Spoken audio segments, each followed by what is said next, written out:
이 인자는 누구냐? 예수께서 이르시되 아직 잠시 동안 빛이 너희 중에 있으니 빛이 있을 동안에 다녀 어둠에 붙잡히지 않게 하라. 어둠에 다니는 자는 그 가는 곳을 알지 못하느니라. 너희에게 아직 빛이 있을 동안에 빛을 믿으라. 그리하면 빛의 아들이 되리라. 예수께서 이 말씀을 하시고 그들을 떠나가서 숨으시니라. 이렇게 많은 표적을 그들 앞에서 행하셨으나 그를 믿지 아니하니 이는 선지자 이사야의 말씀을 이루려 하심이라. 이르되 주여 이들에게서 들은 바를 누가 믿었으며 주의 팔이 누구에게 나타났나이까 하였더라. 그들이 능히 믿지 못한 것은 이 때문이니 곧 이사야가 다시 일렀으되 그들의 눈을 멀게 하시고 그들의 마음을 완고하게 하셨으니 이는 그들로 하여금 눈으로 보고 마음으로 깨닫고 돌이켜 내게 고침을 받지 못하게 하려 함이라 하였음이더라. 이사야가 이렇게 말한 것은 주의 영광을 보고 주를 가리켜 말한 것이라. 그러나 관리 중에도 그를 믿는 자가 많되 바리새인들 때문에 드러나게 말하지 못하니 이는 출교를 당할까 두려워함이라. 그들은 사람의 영광을 하나님의 영광보다 더 사랑하였더라. 아멘.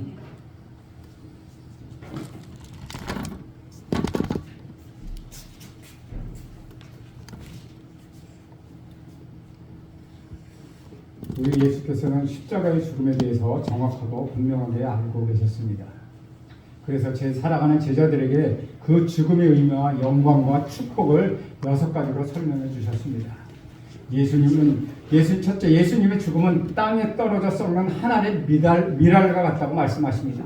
밀알의 비유는 도덕적인 교훈이 아니라 영적인 교훈을 말씀하고 있죠. 두 번째, 십자가의 죽음은 고통이지만 하나님의 뜻이고 섭리며 계획이라는 것이죠. 셋째는 예수님의 죽음은 하나님 아버지의 이름을 영화롭게 하는 것이라고 말씀하고 있습니다. 넷째는 십자가의 죽음은 하나님께 영광이요 사람들에게는 구원과 영생과 축복을 주는 것이었습니다. 다섯째, 예수의 죽음은 세상의 임금을 추방하는 것이었습니다. 여섯째는 예수님이 십자가에 죽으신 것을 모든 인간을 주님 앞으로 이끄는 사건이었다는 것이죠. 예수님께서 십자가의 죽음을 의미를 설명하셨지만은 많은 사람들은 메시아가 십자가를 져야 하는지를 계속해서 의문을 갖고 있었다는 것이죠. 34절 말씀은 이렇게 말씀하고 있습니다. 이에 무리가 대답하되 우리는 율법에서 그리스도가 영원히 계시다 함을 들었거늘 너는 어찌하여 인자가 들려야 하리라 하느냐? 이 인자는 누구냐? 라고 그들은 이야기하고 있습니다. 율법은 사람에게는 메시아는 영원히 존재하는 분이라고 교육하고 있습니다. 구약에서의 메시아라는 단어를 썼지만 신약에 들어서는 헬라어로 크리스토스라는 말을 사용합니다. 그러므로 우리말로 얘기하면 그리스도이죠. 메시아는 그리스도와 같은 말이라는 것입니다. 34절에서 사람들은 율법에서 그리스도가 영원히 함께 계신다, 영원히 계신다 함을 들었거늘 너는 어찌하여 인자가 들려야 하리라 하느냐? 인자는 누구냐? 라고 하면서 예수님께 질문을 합니다. 구약에서의 메시아는 고통과 슬픔과 절망과 좌절 등 인간의 모든 문제를 해결해 주시는 분이고 전쟁과 패배와 포로와 생활과 죽음 등을 종식시키는 분이라고 말씀하고 있습니다. 마치 우리가 일제시대에 우리가 해방과 독립을 기다렸던 것처럼 로마에게 점령당한 이스라엘 민족들은 메시아를 기다리며 목마르게 기다리며 그 메시아가 자기들을 해방해 줄 것이라며 생각해서 그 메시아가 희망의 전부였다는 것이죠. 그 메시아가 자신의 죽음을 그런데 그 메시아가 지금 자신의 죽음을 이야기하고 있다는 것이죠. 그러자 사람들은 도대체 왜 메시아가 죽어야 하느냐? 너는 스스로 인자라고 하는데 도대체 인자가 무엇이냐? 라고 묻고 있는 것입니다. 인자는 문자 그대로 풀면 사람인 아들 자자, 즉 사람의 아들을 뜻합니다. 우리 예수님이 인자라는 단어를 매우 독특하게 사용하고 있다는 것이죠. 마태, 마가, 누가, 요한복음 4복음서에서 인자라는 말은 69번이 나오고 우리가 지금 공부하고 있는 요한복음에서만 12번을 사용하실 정도로 인자라는 말은 매우 특별한 개념을 가지고 있습니다. 이스라엘 백성들은 구약 성경으로 인자라는 말을 알고 있었기 때문에 그 말을 알아들을 수 있었지만 우리에게는 그것이 조금 해석이 필요합니다. 우리는 누구나 사람들의 아들입니다. 그런데 왜 예수님은 인자라고 표현하셨을까요? 그 이유는 아주 간단합니다. 인자라고 말하는 자가 정말로 사람의 아들이라면 특별히 자신을 가리켜 인자라고 말할 필요가 없다는 것이죠. 내가 사람의 아들인데 나보고 인자라고 할 필요가 없다는 것이죠. 그러나 인자라고 말하는 사람이 사람의 아들이면서 동시에 이성적인 존재, 즉 그 이상의 하나님의 아들, 영존하신 분이라는 사실을 나타낼 때 예수님께서는 인자라는 말을 사용하고 계시다는 것입니다. 그냥 사람이 아니라 사람의 아들 플러스 신의 아들이라는 두 가지 개념을 갖고 있는 것이 바로 우리 예수님이 사용하시는 인자라는 개념이라는 것이죠. 이 개념은 매우 독특한 개념입니다. 다니엘서 7장 13절 14절에 이렇게 말씀하고 있습니다. 내가 또 한밤중에 보니 인자 같은 이가 하늘 구름을 타고 와서 옛적부터 항상 계신 이에게 나아가 그 앞으로 인도되매 그에게 권세와 영광과 나라를 주고 모든 백성과 나라들과 다른 언어를 말하는 모든 자들이 그를 섬기게 하였으니 그의 권세는 소멸되지 아니하는 영원한 권세요 그의 나라는 멸망하지 아니할 것이니라 라고 다니엘은 말하고 있다는 것이죠. 이 말씀에 나오는 사람을 자세히 살펴보면 그런 사람이긴 하지만 우리가 말하는 보통 사람이 아니라는 것을 알 수 있습니다. 하늘에 계신 분, 영원하신 분, 하나님의 아들, 참 메시아의 의미인 인자라는 말이 모두 거기에 포함되어 있다는 것이죠.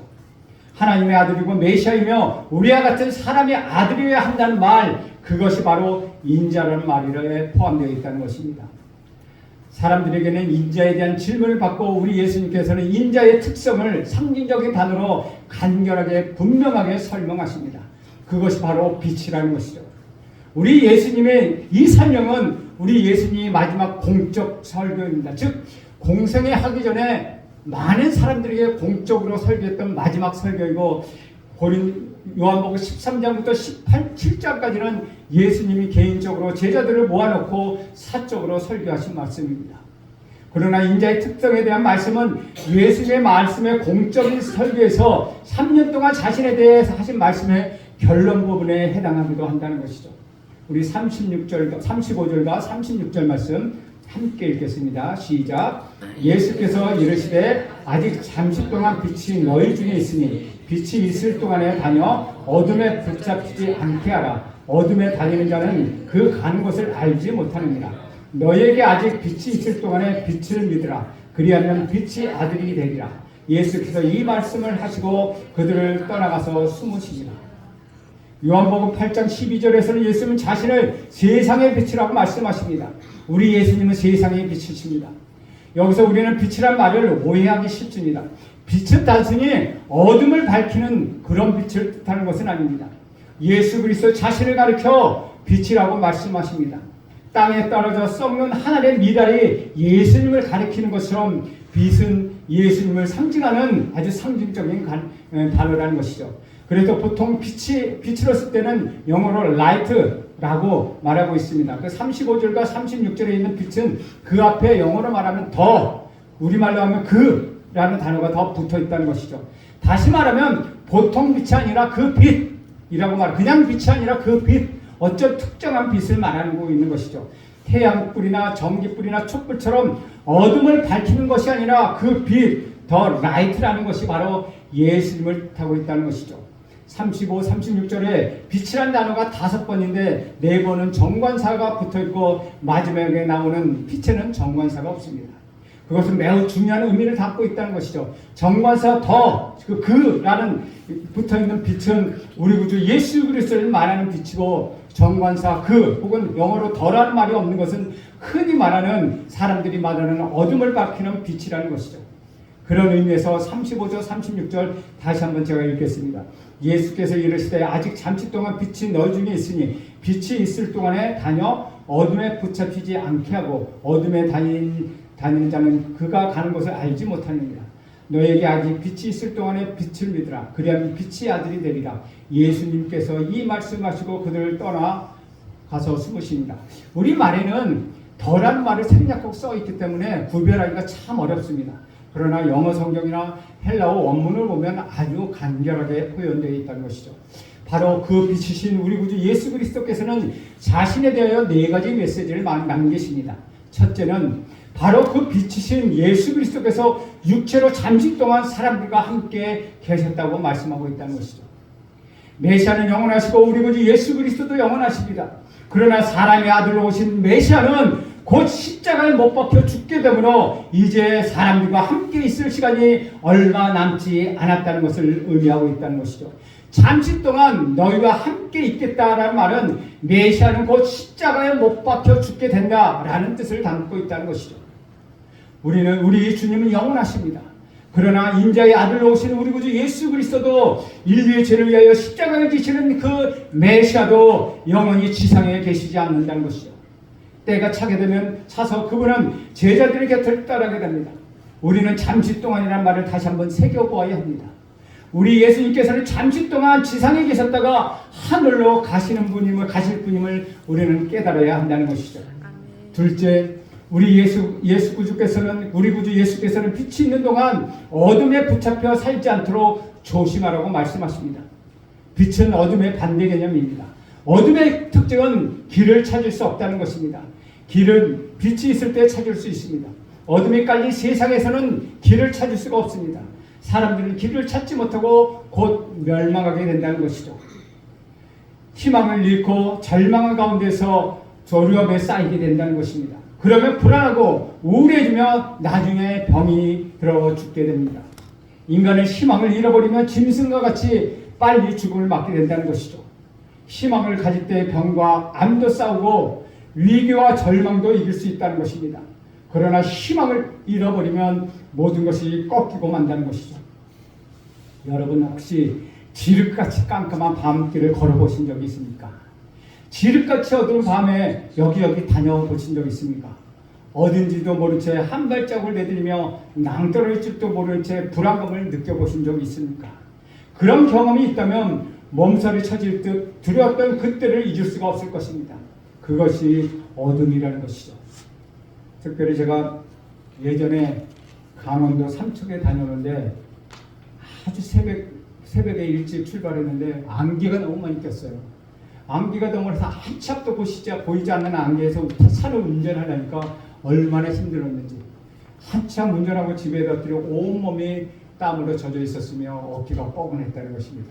이렇게 앞이 보이지 않는 지륵같은 어둠 속에서 다니는 건 불안하고 힘들고 우리에게 희망을 잃게 하며 두려움 가운데 있게 한다는 것이죠. 지금까지 우리는 어둠에 익숙해서 살아왔습니다. 그래서 진정한 어둠이 무엇인지조차 우리는 모르고 살아왔다는 것입니다. 지륵같은 현실이 어둠이라는 사실을 빛을 바라볼 때 비로소 우리는 알게 되었다는 것이죠. 우리 예수께서 너는 어둠에 있고 그 어둠에 익숙하게 하지만은 이제 빛이 있으니 그 빛이 있는 동안 어둠에 다시 사로잡히지 않도록 조심하라고 말씀하고 계시다는 것이죠. 하늘에 태양이 떠 있습니다. 바깥으로 나와 햇빛을 경험한 사람이 있는가 하면은 햇빛이 싫어서 지하로 숨어들어 버리는 사람들도 있습니다. 저는 신세계의 특징에 대해서 한 가지는 알고 있습니다. 그들은 낮을 별로 좋아하지 않고 밤을 좋아한다는 것입니다. 햇빛보다 달빛을 좋아하고 그들은 잠자는 것을 싫어하고 태양이 떠오르는 새벽을 싫어합니다. 여러분, 태양을 사랑하고 빛을 좋아하기를 간절히 축원합니다. 셋째, 예수님께서 빛이 있는 동안 그 빛을 믿으라고 말씀하십니다. 어둠을 몰아내는 유일한 방법을 빛을 찾는 것이요 빛을 믿는 것이요 그 빛을 소유하는 것입니다. 그 외에 다른 선택은 없다는 것이죠. 내 안에 있는 어둠과 저주와 절망과 좌절과 죽음의 세력을 몰아내는 방법은 철학이나 논리나 이성이나 학문이나 돈이나 명예나 권력이 아니라는 것이죠. 그것은 오직 빛만이 그 세력을 몰아낼 수 있다는 것입니다. 빛이 임하면 어둠은 물러나게 되어 있습니다. 빛이 임하면 우리의 영혼의 생기가 높고 우리 영혼은 신선해진다는 것이죠. 빛이 있는 동안 어둠은 결코 존재할 수 없습니다. 추우면 불을 가까이 하면 됩니다. 배가 고프면 참지 말고 음식을 먹으면 됩니다. 아주 간단합니다. 근데 배고픈 사람이 배고픈 귀신아 너는 물러가라, 예수 그리스도 망한다, 배고픈 귀신아 너는 물러가라 라고 외친다 하더라도 배고픔은 여전하다는 것이죠. 외로움을 느낄 때는 사람을 만나야 합니다. 외롭다고 하면서 사람을 만나기를 거부한 채 비판을 일삼고 있으면 더욱더 외로워진다는 것입니다. 제가 보기에 외로움은 본인 스스로가 만들어내는 것 같습니다. 이 사람도 싫고 저 사람도 싫다면 모두 쫓아내 버린다면 그 사람은 외로울 수밖에 없다는 것이죠. 여러분, 빛과 어둠은 공존하지 못합니다. 빛을 비추면 어둠은 사라집니다. 선과 악도 마찬가지라는 것이죠. 하나님과 사탄은 함께 공존할 수가 없다는 것이죠. 성령과 귀신도 공존하지 못합니다. 오늘 이 시간에 우리 구주 예수께서 여러분에게 단호하게 도전하십니다. 빛이 있는 동안 그 빛을 믿으며 받아들이라 라고 말씀하십니다. 빛이 있으면 어둠에 붙잡히지 않고 그 빛 안에 살게 된다는 것입니다. 네 번째로 우리 예수님 말씀하시는 것은 빛이 있는 동안 그 빛을 믿으면 어둠에 사로잡히지 않고 빛 안에 들어와 살면 빛의 아들이 된다고 말씀하고 있다는 것이고, 세상에는 두 종류의 사람이 있습니다. 빛의 자녀와 어둠의 자녀입니다. 어둠의 자녀는 카인의 후예입니다. 그들은 착하게 살고 싶어도 마음먹음대로 잘 되지 않습니다. 마음속에는 끊임없이 부정과 비판과 음란과 거짓 등 어둠의 세력이 독버섯처럼 계속해서 솟아나기 때문입니다. 자기 자신도 모른 채 저주, 죽음, 어둠의 세력에 지배를 당하고 맙니다. 그러나 빛의 자녀는 하나님을 섬기며 하나님의 일꾼이 됩니다. 상상하지 못할 새로운 삶을 살게 된다는 것입니다. 한 유명한 연예인이 있었습니다.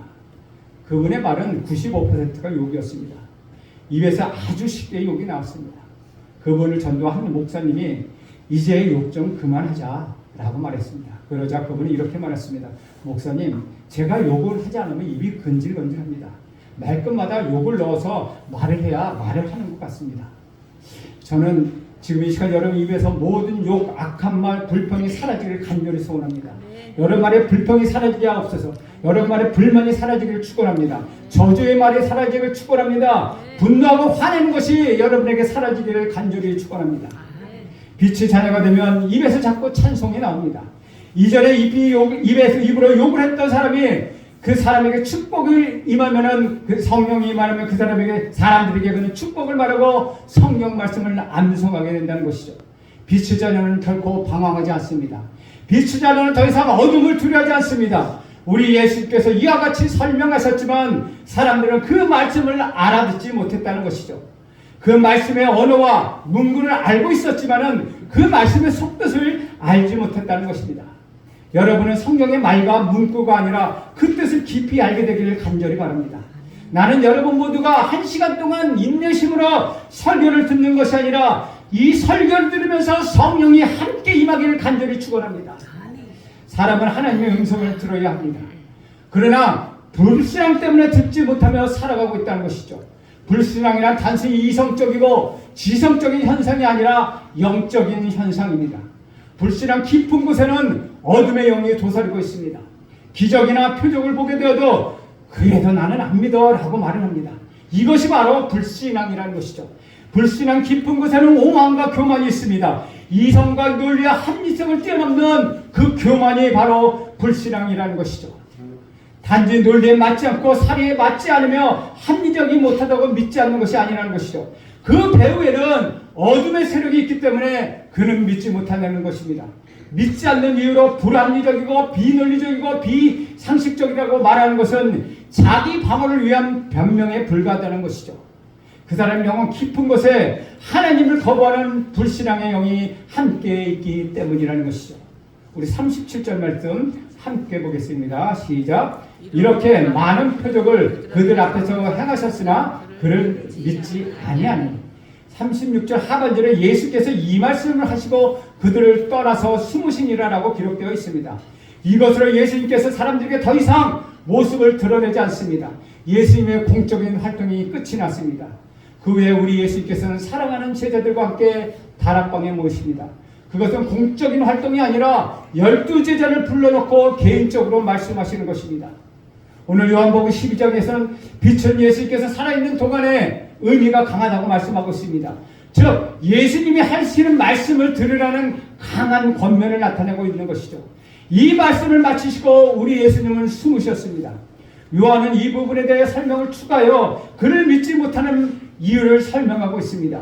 38절 말씀입니다. 38절 말씀은 이사야서 53장 1절 말씀을 인용한 말씀입니다. 이사야서 53장 1절에는 이렇게 이야기하고 있습니다. 우리가 전한 것을 누가 믿었느냐? 여호와의 팔이 누구에게 나타났느냐? 라고 기록되어 있습니다. 이스라엘의 완악함은 하나님의 말씀을 거절하고 그 결과 포로가 되고 말았습니다.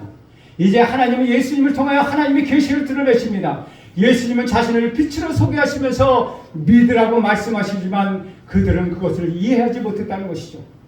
요한은 예수님께서 많은 표적을 행했지만은 그들이 믿지 않았다고 폭로하고 있습니다.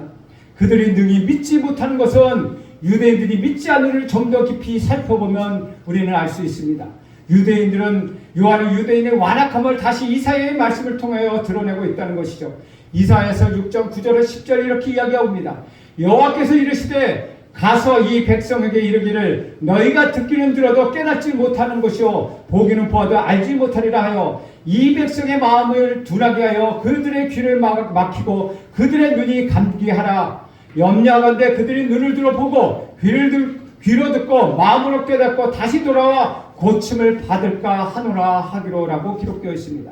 아이러니하게 예수님께서 설교를 하시며 표적을 보이면 보일수록 유대인들은 점점점 그 눈이 어두워지고 그들은 스스로 귀를 막아버렸다는 것이죠. 요한은 이 완악함이 하나님의 섭리 속에 있음을 말하고 있다는 것이죠. 그들이 예수님을 믿지 못하는 근본적인 원인은 사람의 영광을 하나님의 영광보다 더 사랑하기 때문이라는 것입니다. 혹시 여러분 마음에 불신앙이 있다면 그 어둠의 영이 깨어지는 복이 있기를 간절히 축원합니다. 불신앙은 이성이나 지성의 문제가 아니라 마음 깊은 속에 있는 오만과 교만과 거짓 등이 뿌리깊이 잡고 있다는 것, 그것이 문제라는 것입니다. 이것을 성령의 칼로 도려내고 성령의 불로 태워야만 사라진다는 것이죠. 저는 여러분 모두가 하나님 앞에 겸손하고 온유해지기를 간절히 바랍니다. 또 그 빛을 모두가 받아들이시기를 간절히 바랍니다. 사랑하는 여러분, 여러분은 이제 더 이상 사탄의 자녀가 아닙니다. 여러분은 이제 더 이상 사탄의 종이 아닙니다. 여러분은 하나님의 자녀입니다. 참 빛이신 우리 구주 예수 그리스도를 믿고 받아들이면 빛의 자녀라는 것이죠. 세상에 밝히는 축복의 자녀, 그분이 바로 저와 여러분이라는 것입니다. 이제 여러분에게 불평과 불만은 사라졌습니다. 불신앙도 사라졌습니다. 어둠의 영도 떠났습니다. 여러분 앞에 깊이 자리 잡고 있는 오만과 교만과 거짓도 사라졌습니다. 어둠도 저주와 절망과 좌절과 죽음의 세력은 이제 여러분 안에 떠나갔습니다. 여러분은 오직 참빛으로오신 우리 구주 예수 그리스도를 받아들이는 하나님의 자녀가 되었다는 것입니다. 이제 여러분 안에는 오직 참빛으로 오신 우리 구주 예수 그리스도만 함께 하실 것입니다. 그럴 때 여러분은 빛의 아들, 빛의 자녀가 되는 것입니다. 여러분의 빛의 자녀가 되어서 세상을 밝히는 하나님의 자녀로서 살아가기를 간절히 소원합니다. 기도합니다. 살아계신 하나님 아버지, 오늘 여기 모든 사람에게 빛의 아들이 되는 축복을 주신 분은 참 빛이신 우리 구주 예수 그리스도이심에 감사드립니다. 주님, 이 빛을 거절하지 않게 받아들이게 하옵소서. 우리 구주 예수 그리스도의 놀라운 영광이 나타나게 하옵소서. 예수님의 이름으로 기도합니다. 아멘.